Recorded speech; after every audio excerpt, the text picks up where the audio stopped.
तो देखो, ब्रह्म मुहूर्त को लेके तो हम सभी बहुत ज्यादा उत्सुक हैं। अगर हम अपने दिन की शुरुआत ब्रह्म मुहूर्त से करते हैं तो हमारा न केवल जीवन बल्कि हमारे जीवन का हर एक पल भी संवर जाता है।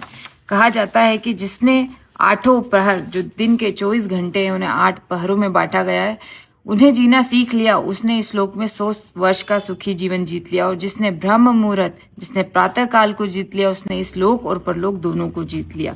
तो इसकी शुरुआत होती है ब्रह्म मुहूर्त से। सुबह 3 से 6 का जो समय होता है, यानी कि जो 8वां पहर होता है दिन का, उसे कहा जाता है ब्रह्म मुहूर्त।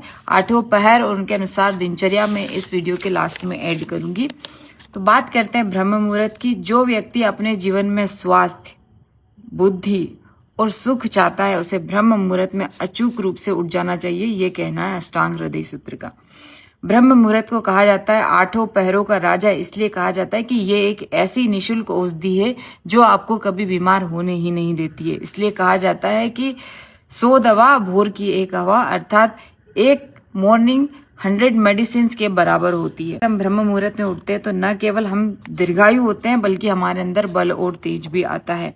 और जो व्यक्ति ब्रह्म मुहूर्त के समय सो रहा होता है, असल में उसकी संपत्ति लूट रही होती है। जैसे वृद्धावस्था आने पर हमें महसूस होता है कि हमारा जीवन लूट रहा है, उस तरह हमारा जीवन हर रोज लूट रहा होता है, लेकिन हमें ये समझ में नहीं आता है।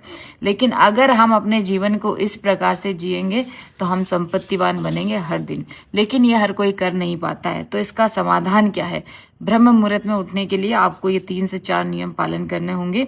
अपने शरीर से इतना शारीरिक काम लेना होगा ताकि अपने शरीर में तमस और आलस न आने दे। आप शाम का भोजन आपको सूर्यास्त से पहले करना होगा, हल्का भोजन करना होगा। अपनी शयनचर्या को अंतिम लास्ट 10 बजे तक आपको खत्म करके बिस्तर पर लेट जाना होगा, नींद में जाना होगा और अपनी मन को यह आज्ञा देकर जाना होगा कि सुबह मैं ब्रह्म मुहूर्त में उठूंगा। ऐसा आपको अचूक रूप से 5 से 6 दिन करने पर आप ब्रह्म मुहूर्त के एहसास में आने लगेंगे और ऐसी दिनचर्या पाने लगेंगे। धन्यवाद।